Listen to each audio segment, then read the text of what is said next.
All right, I'll turn it over to Lauren. Okay, can everyone hear me all right? Good, I see the thumbs up from Beth. Awesome. So welcome everyone. Thank you for joining us this morning. We wanted to put together this webinar to really get the word out about our new Offshore Wind Works grant opportunity, and also for the opportunity to kind of share what we do at MassCEC on our team and kind of our strategy for offshore wind development. So Jeremy, we can go ahead, advance. This is our agenda for today's meeting. We are going to give a little bit of an overview on what MassCEC is and what our mission is for the organization. We'll dive into our offshore wind workforce development strategy and how we're looking to accomplish growing the workforce in the state. We'll talk about our prior rounds of Offshore Wind Works grants and talk a little bit about those prior awards. We'll dive into our community of practice, which is basically our group of grantees to date since 2017 when we started these programs. And then we'll dive into the really important piece, which I think most people are here for today, which is a little bit more of an explanation of our current funding opportunity, our 5th round of Offshore Wind Works solicitation. And then we'll have plenty of time for questions after that. Great, so starting off here, what is MassCEC? For those of you who aren't as familiar, we are a quasi-state agency. So we are developed as part of state law, but we are totally separate from the executive branch in Massachusetts. We do have our own independent board, which includes representation from labor, workforce development, education, and the Secretary of Energy actually oversees our board as the president. So we do have a few different focus areas that we prioritize as clean energy initiatives at MassCEC. Of course, offshore wind, which is the team that Jess, Jeremy, and myself all work on. That is going to be the largest bulk area of electric generation, according to our 2050 roadmap to get us to net zero by that time. So it's certainly an important piece to support and grow in the state. Other than offshore wind, we have teams that focus on high performance building, retrofits, getting those buildings as efficient as possible. We've got a team that works on net zero grid modernization and risk management for the grid. We also have a clean transportation team, which of course focuses on public transportation, as well as helping with private. So a lot to accomplish at MassCEC. Across all of these sectors, what's really important to us, diversity, equity, inclusion, because a lot of these initiatives represent entirely new industries to the country. There's a lot of opportunity for folks to join into that. We also have a team separate to ours that works on workforce development across all the sectors. We're also here to support technology development and clean energy. And we also have a team that works on investments into clean energy, research, development, and technology. So now that you kind of understand the landscape of MassCEC a little bit better, we'll dive right into our offshore wind program. So we like to kind of break up our program and our overall strategy into sort of these 3 separate areas: planning, analysis, and engagement. So a lot of that has to do with the stakeholder engagement we're involved in. We are part of a marine and wildlife, fisheries, and habitat working groups. There's also a lot of research being done, so that light blue line on the bottom there. A lot of support for higher ed and things like marine mammal surveys. That all goes back to our mission of supporting the responsible rollout of offshore wind. And then that yellow line in the middle there, sector development, that includes ports and infrastructure, workforce, and supply chain. So that's a lot of what we'll be talking about specifically today. And on the next few slides, I'm going to dive into a few brief updates on these three sections that MassCEC has been accomplishing over the last year or so. So starting with ports and infrastructure, you may have seen some press release recently in the news. MassCEC is really happy to announce this big investment in the redevelopment of ports in Massachusetts, $180 million investment that's going to really help these ports make sure they're up to capacity and standards to support the industry here, the offshore wind industry. We also have a new offshore wind tax credit program that's part of the state's new climate law that came into play last year. A lot of the workforce piece here is kind of what we'll be talking about today. So many of you are actually part of this group, but Jeremy and I now oversee a portfolio of 20 different organizations that we have supported with our grant programs. I think we've got like 31 projects now, which is really exciting. We'll get to dive in a little deeper and talk about those programs specifically. But that is what's happening. And of course, we have our new solicitation that we just released and you're all here to hear about today. As far as our supply chain work, this has been an area of high interest for MassCEC, mainly getting smaller local businesses, suppliers, kind of up to their best ability to join the offshore wind industry. Part of that is a new supply chain assistance pilot program we'll be rolling out this year, where we can assess the capabilities of these suppliers and then in turn supply them with a dedicated consultant that could help kind of match the level that the industry is looking for. So whether that be through certifications or upskilling, some sort of training, that would be all part of that program. So we're excited to roll that out this year. And then second bullet there, we've also been part of a series of Meet the Buyer events. So that's been in partnership with the New Bedford Ocean Cluster and Vineyard Wind. So all part of the Vineyard Wind 1 project, hosting local suppliers and basically getting them tailored match-make meetings so that they can meet with some of the contractors involved in the project. So next slide, I'm going to kind of breeze over this area a little bit because it's less relevant to what we're here for today, but I do want to make sure the exciting work of some of our colleagues is acknowledged here because it's really interesting stuff. You all may be familiar, maybe not, with the Gulf of Maine as a potential offshore wind lease area for future projects. So MassCEC has been very involved in that process with BOEM. There have been multiple planning meetings and multiple opportunities for the public to respond and give their opinions.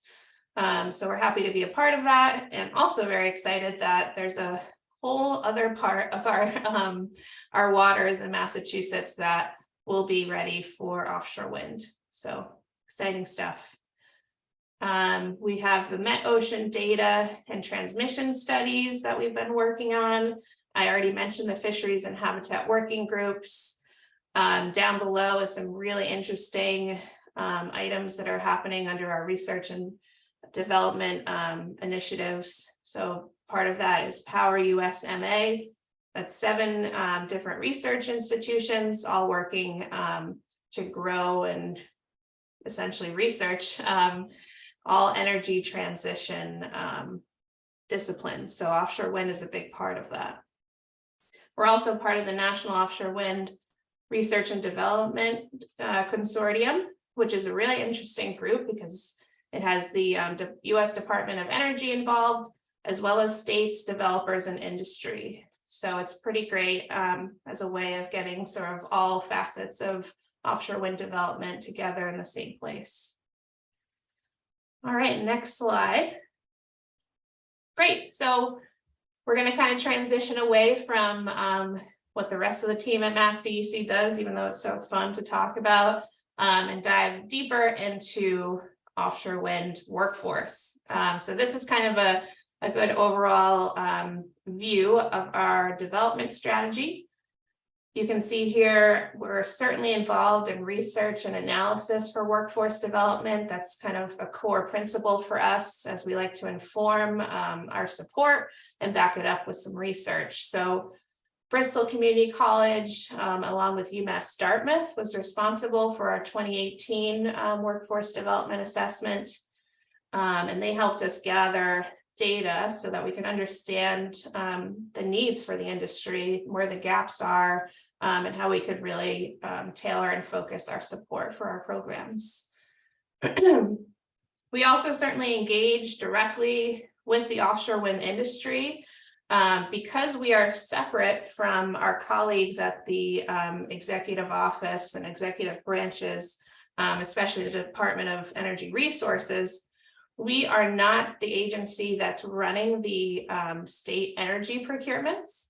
So we're kind of separated from that, which allows us to really engage more so with the industry, which I think is really helpful because we're able to understand their needs and what they're sort of looking for as they roll out the projects. And they certainly understand more so the contracting structure of the projects, who the players are, and all of the different contractors involved along the way, which in turn helps us in our workforce development strategy. So we're certainly investing in and leveraging resources for some of these high need programs. A lot of those needs came out of our research and development, our research and analysis projects. We're supporting those programs, and then we're also now convening. And we, with the help of Rebecca Lashman Consulting, really excited that we are going to regularly facilitate and convene meetings of our Offshore Wind Works community of practice. So that's all of our grantees of this program to date, sort of coming together to share best practices, challenges, kind of and invite guest speakers. And I think it's a really great way to sort of responsibly develop our program. Okay, so all this talk about strategy, but what actually are some of these offshore wind workforce opportunities?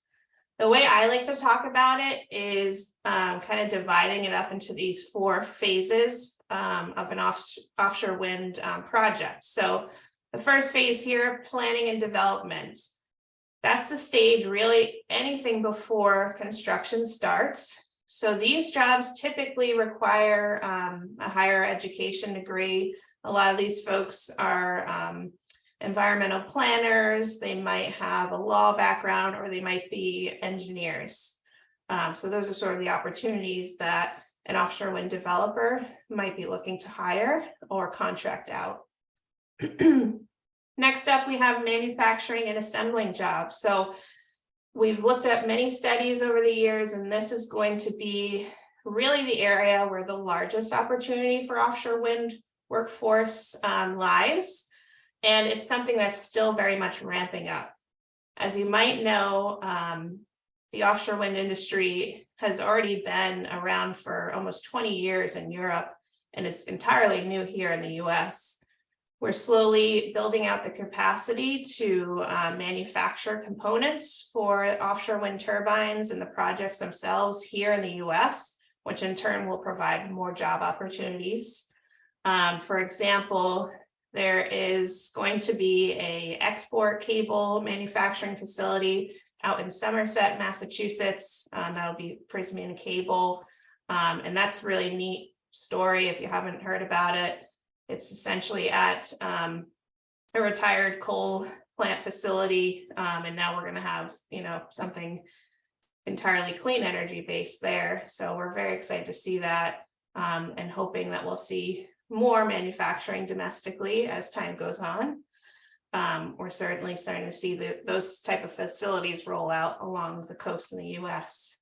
The next phase is construction and installation. So this is kind of the phase that we're in right now in the Vineyard Wind 1 project.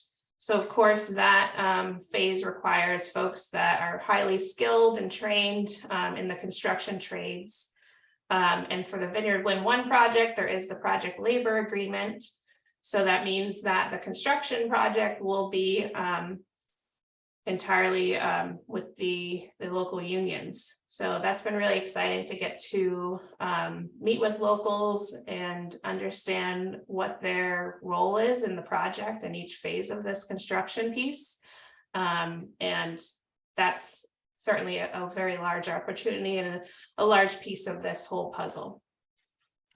The last stage of the offshore wind kind of development here is the operations and maintenance phase. So the life of a turbine is typically between 20 and 30 years. And as you can imagine, a big steel structure out in saltwater in the ocean certainly requires a lot of upkeep and maintenance. It requires technicians on shore who are overseeing substations. It requires folks who can that are highly skilled and trained technically to go out onto the turbines and do some work to keep them up. So that's another phase of the project that offers opportunities for jobs. Great, so here is a little look at the need for our support at MassCEC and kind of where we're tailoring our efforts. So the results here you see on the left came from that 2018 Offshore Wind Workforce Assessment. You can see some breakdown of construction and installation jobs, as well as operations and maintenance. And then building upon that, we released a 2021 Workforce Training and Development Massachusetts report. So that kind of dug a little bit deeper and also was the basis for education pathways website that we have at MassCEC. So if you haven't had a chance to look, we have basically all phases of the projects. We have skills that folks might be interested in, and then we've got a connection to actual training opportunities or educational opportunities to help them get there. So that was all informed by that 2021 report. And then lastly here, we have our 2022 assessment of current offshore wind works portfolio of investments.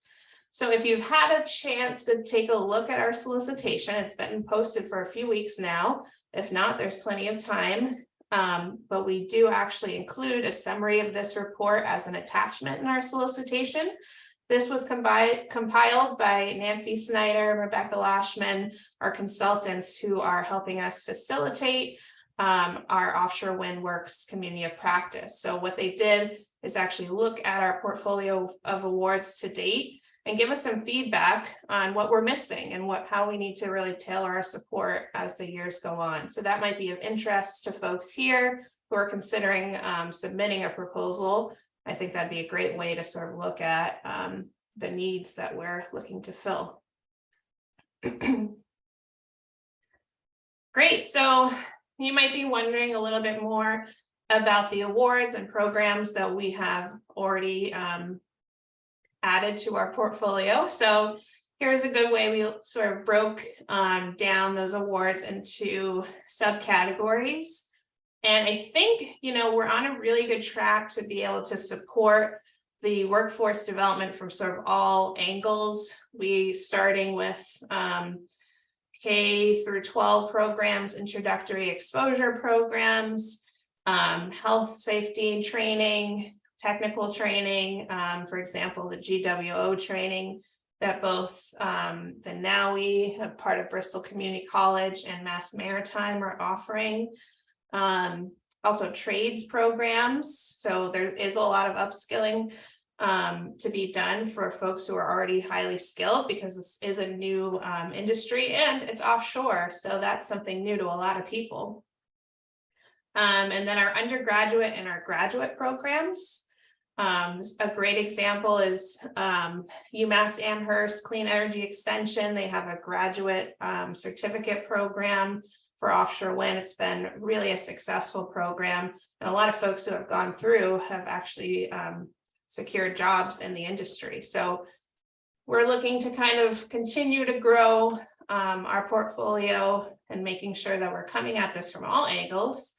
And one of the most important pieces, I think, is on the next slide here, and that's our Access to Opportunity initiative. So after doing a few rounds of solicitations in 2021, we actually decided to kind of shift our attention away from the needs of the industry like we had in the past.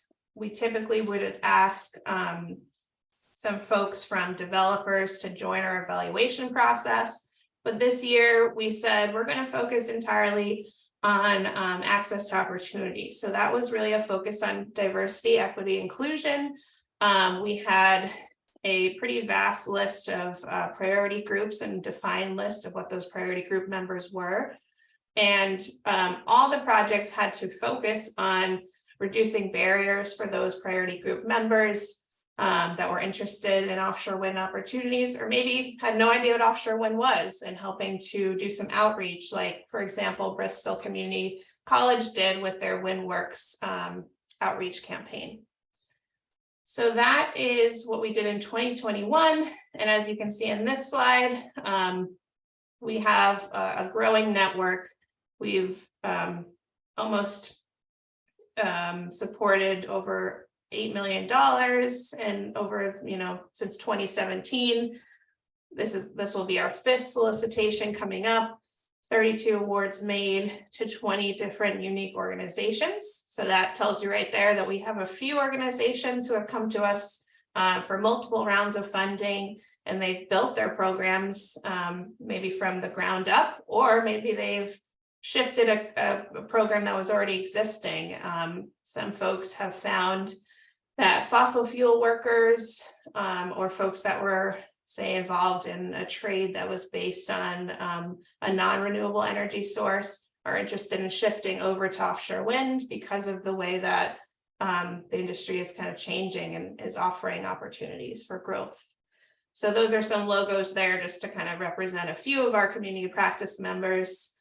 But of course, there are many more. We do have a great website that showcases and summarizes all of our community practice members and the projects they're working on. So please do check that out. It should be connected to our solicitation page as well. I had mentioned that we will be convening quarterly meetings of our community of practice. And these are some of the topics that we will cover. We actually just yesterday had our first of the year Offshore Wind Works community of practice meeting virtually. And then in May, we'll have our first in-person meeting. The topics to be covered here are just a few of a total that came right from the community of practice. So Nancy and Rebecca worked with that group to better understand really what direction they wanted to take it in. So I think that's pretty great. Okay, so that's kind of our maybe less than halfway point. But I wanted to maybe take a pause here and see if there were any questions about MassCEC or kind of our prior funding rounds before we move on to our current opportunity.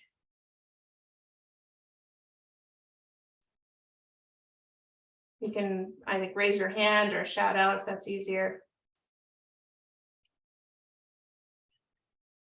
And I'll wait a minute or so, and if not, we'll keep going.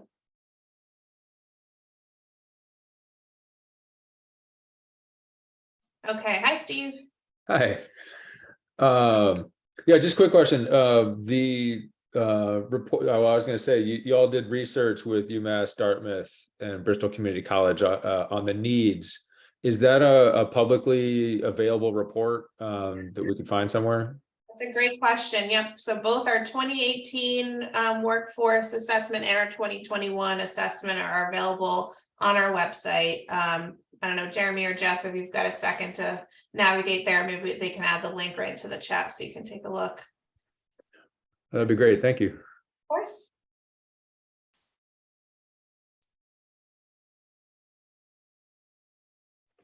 Hi, my name's Kiana Green. I just have a quick question. are there any requirements of the partnering organizations? Because as I'm looking at the different topics, and especially when it comes around to the topic of providing access to opportunity and reducing barriers, we're really starting to get into the intersectionality of a lot of different programmings. For example, I focus a lot on mental and emotional health, and being able to provide those resources that allow individuals to not only attain a position, but maintain that position, and specifically how to overcome particular barriers. So I'm just trying for myself to really figure out, is there any requirements of the particular partners that would need to be, identified before they could engage or apply?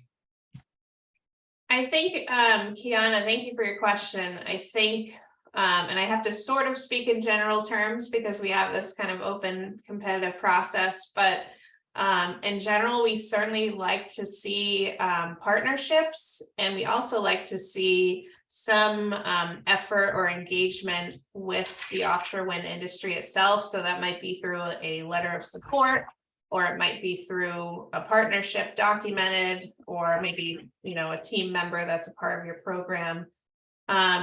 As far as requirements, we have a whole actual slide on that. So I think as far as who can apply, we can certainly get you more information in the coming slides on that. And also, I did want to reiterate, please do send us your questions in writing. That way we can take the time with our whole team and give you the best response possible. And we'll post those all publicly to our website.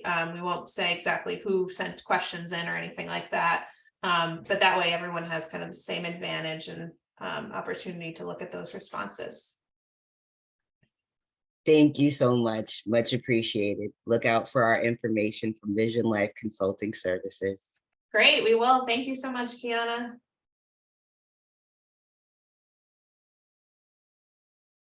All right, any last things before we move on? Great, okay. So the rest of our slides here today are going to focus entirely on this new open funding opportunity. So this is our 5th offshore wind work solicitation.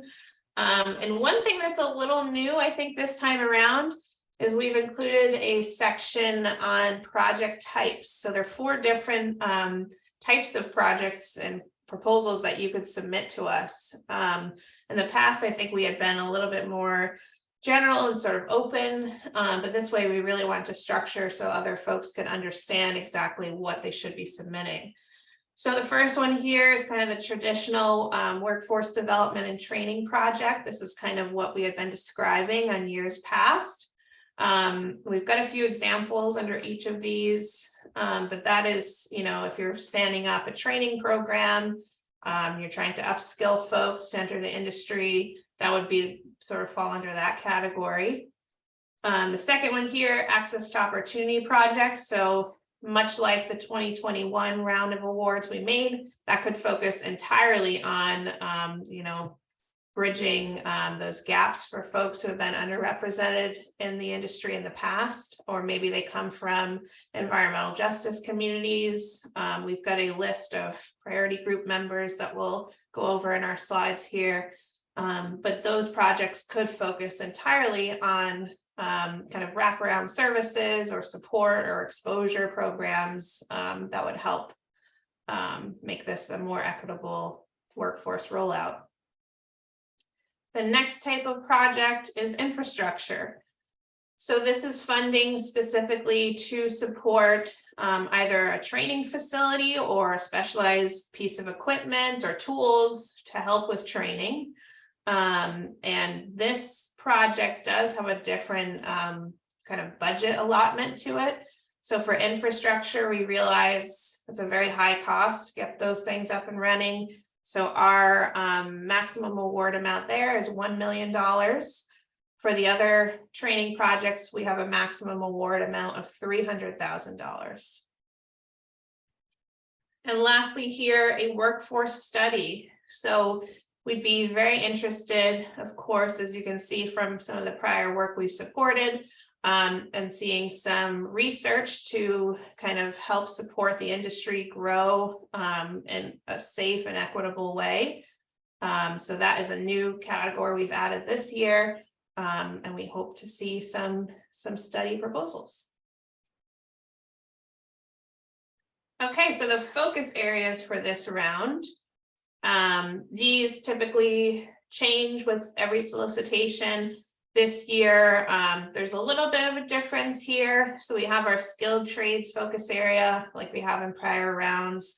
I talked a little bit about the project labor agreement and the importance of integrating folks that are in local unions into the industry, whether that be with their GWO training, it could be a technical training or otherwise.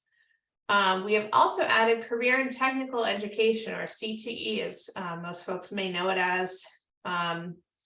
So this is also known as a vocational education, so really hands-on training. We want to focus on getting those, those people that are a little bit younger, exposed to the industry, exposed to the opportunities. They may not know at this point that offshore wind exists, so we certainly want them to learn about it first of all, and then potentially there could be either a module or a course that would be developed for students in that type of a learning environment. We also have secondary and higher education, so we're still looking to sort of support all education at all different levels. We have infrastructure, which I've already talked about, and worker safety.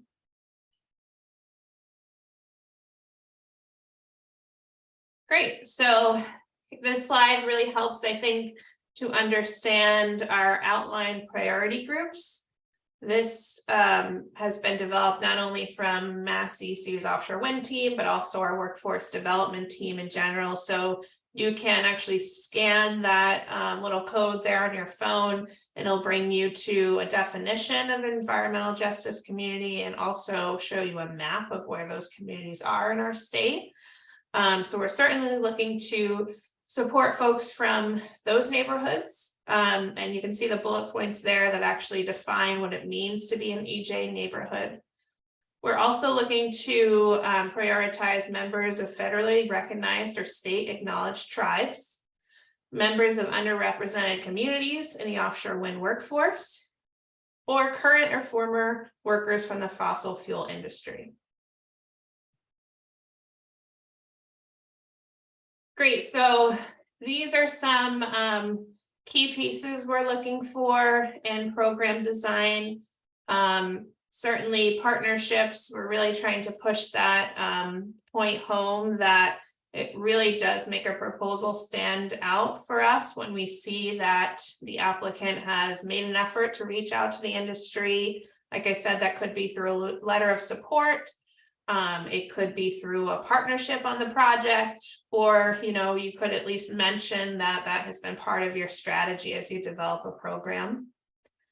It's important to think a little bit about the geographic location. We're looking to kind of expand our support to other areas of the state. New Bedford for a long time and still continues to be kind of a hub and landing point for offshore wind in the state. And we're seeing other developments even north of there. So we talked about the Gulf of Maine, kind of an upcoming offshore wind lease area. So certainly looking to stretch out that geographic location a bit further. And then we are highly encouraging and strongly recommending that all proposals do include diversity, equity, inclusion, and justice elements into their proposals. So that is going to be a piece of our evaluation process that we're really going to highly prioritize, and something that we consider to be one of the most important pieces of a proposal. Selection criteria. So these are kind of all the pieces Jeremy and I have in our evaluation form. So as we score proposals when they come in, these are the really big pieces we're looking at. The first thing we do is kind of a threshold review to make sure the proposal itself has all the necessary items. I think on the next slide or something, we have all the pieces you'll need, so we can talk about that. But these are the evaluation criteria. So of course, your program summary and scope.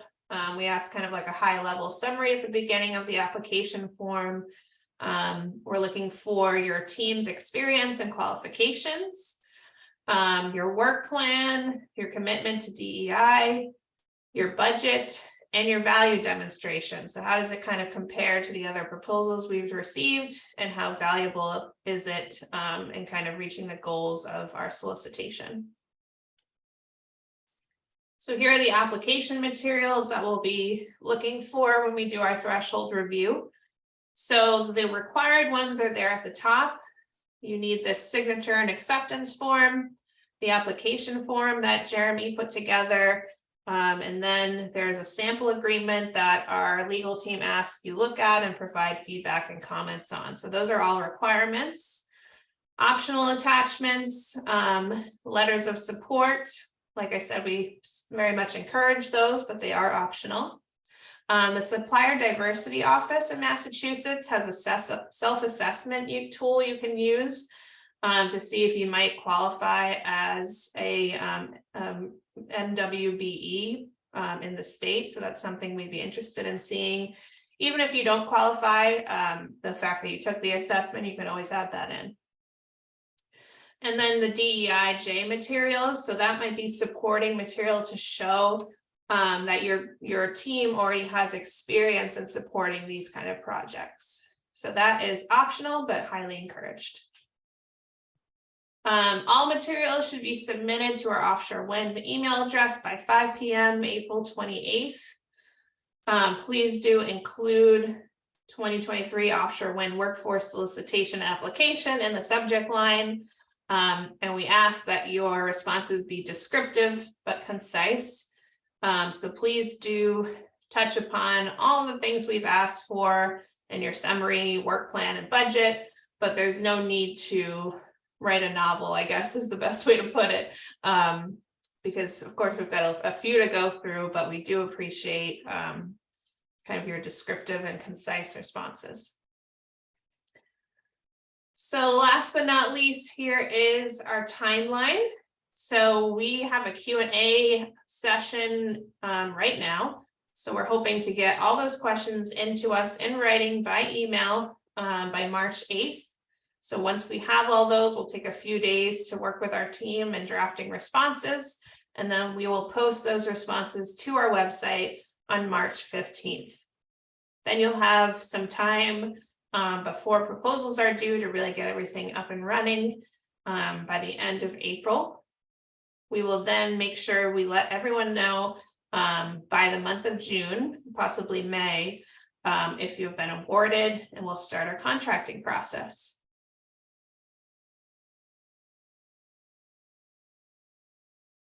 So Lauren's mentioned a few times partnerships and how we're really looking for people who have engaged with industry, engaged with other workforce development practitioners.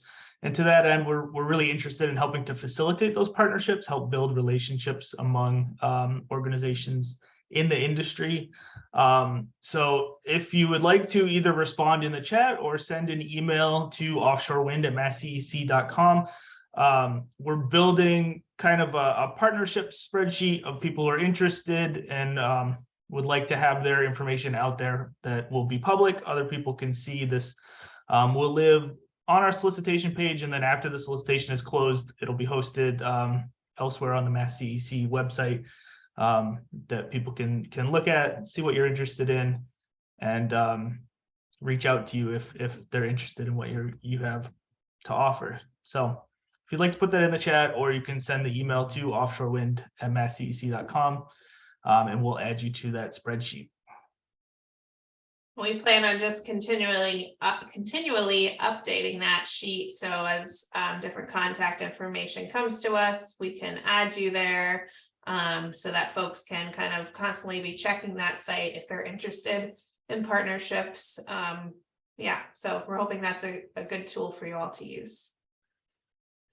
Great, so we have about 15 minutes left. We'd be happy to take any questions we can.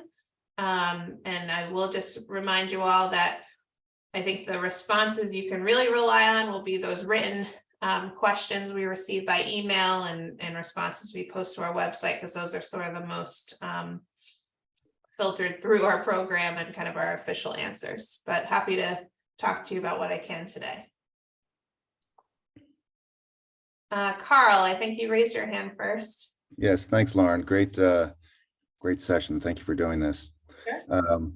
I'm the president of a company called MassCEC, and we have a sister company called MassCEC Inspection Services, and we're an MBE, and we're starting to book work in the offshore wind industry onshore, but we're looking to also get involved offshore. So we're looking for maybe a partnership with a workforce training organization to help support us in the offshore industry. So I'm just throwing that out there. If anybody's interested in a partnership, feel free to reach out to me at MassCEC. We're looking to hire some people. That's great. Thank you, Carl. I'm so glad you mentioned that. So others who think that partnership with Carl and MassCEC might be of interest, we can certainly make a connection there. Holly, hi, I see your hand up. Hi, thank you, Lauren. I have a general question about the grant duration. Is it designed to be strictly a 1-year grant, or would you accept proposals for a 2-year project or possibly a 3-year project? That's a great question, Holly. I believe somewhere in our solicitation, and Jeremy can correct me if I'm wrong, but I think in general, an average proposal would be for a 2-year project. But we are pretty open as far as, I think, as if the applicant is making a good case for either a 1-year project or something more long-term, like a 3-year duration. We are very open to that, as long as you're showing sort of supporting evidence and a structured timeline, I think, for the life of the project. We kind of leave that up to you. I think on average, it's about 2 years, but we're open. Great, thank you. Of course.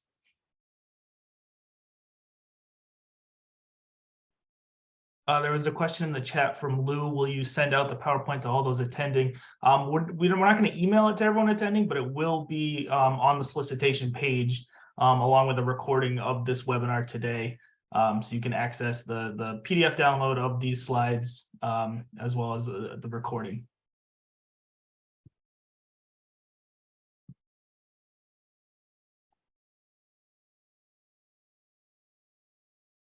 Hi, Steve, go ahead. Thanks. I had a question. You mentioned the PRISME, and this is a little bit off of workforce development, but related, the cable manufacturing in Somerset. And I was curious, two questions. One is, well, I guess 3 questions. One is, did MassCEC provide some funding to help get that off the ground? 2, were there any kind of commitments or agreements that Prismium had to commit to around workforce development or job standards or anything like that? And 3, how do companies find out when opportunities like that are available? Great, those are all really great questions. So I think your second question was about MassCEC and our support of that project. I did talk about a large investment in ports and infrastructure that we recently made through an offshore wind ports challenge. And the Prismian site was an awardee of that program. So I can certainly send out the link for that press release so you can learn a little bit more. I do know that there were some job requirements to the construction of that site, but I don't have an answer for you as to exactly what that is. So I'd be very happy to answer if you wouldn't mind sending me that in an email, and I can respond back to you in kind of the best way. Thanks, Lauren. Is your email in the chat, or how would I find it? Let's see. I'll send it right now. Thank you.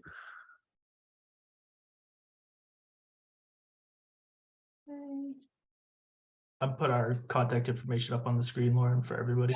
Perfect. I forgot we had that slide. There it is.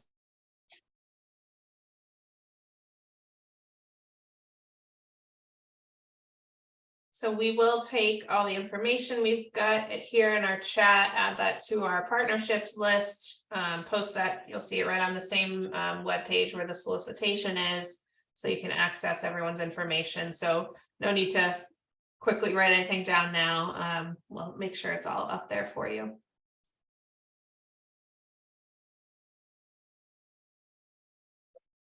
Any other questions? See if I missed anything in the chat.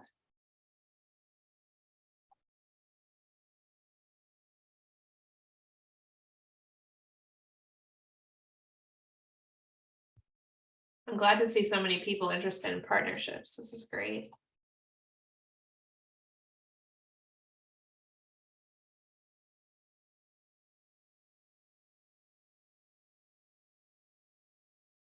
Okay, well, I guess if we don't have any more questions coming in, we can end a little bit early and give you some time back today. I'm really thankful that you all joined us to learn a little bit more about the work MassCEC is doing and about our open funding opportunity. And I'm very excited to see, first of all, the questions we receive, and then to see the proposals that come in April. So thank you very much for joining, and please do pass on this opportunity to anyone else you think might be interested. Thanks, everybody. Have a great day. Thanks, everyone.